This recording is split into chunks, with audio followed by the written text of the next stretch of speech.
Korang dah tengok video yang viral tu? Video apa weh? Macam ni tau cerita dia. Kau dah tahu ni sini. Tak sangka kan Alia yang muka baik macam tu pun buat perkara yang tak baik. Itulah dia. Jom kita jumpa dia. Hey, jangan dekat dulu. Aku rasa kita patut tunggu.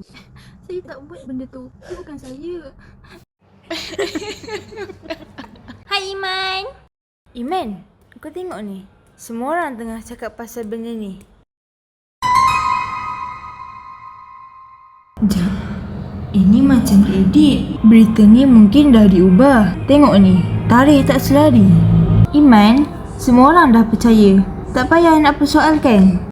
Akibat ketidakpuas hati Iman, mereka berdua pergi ke makmal komputer untuk mencari kebenaran.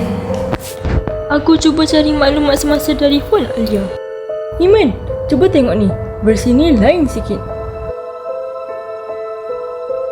Ini bukan sekadar salah faham. Ini dah diedit. Kita kena bagi tahu semua orang sekarang juga. Iya ke?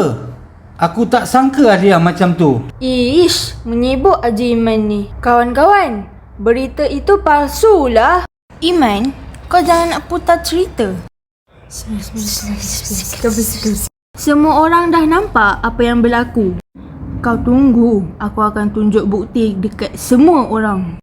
Alah, mungkin dia saja nak bela Alia. Alamak, kita dah salah faham selama ni. Percayalah, saya tak buat semua tu. Alia, kita orang nak minta maaf sebab salah faham. Tak mengapa, saya maafkan kamu semua. Kebenaran takkan menang kalau kita diam.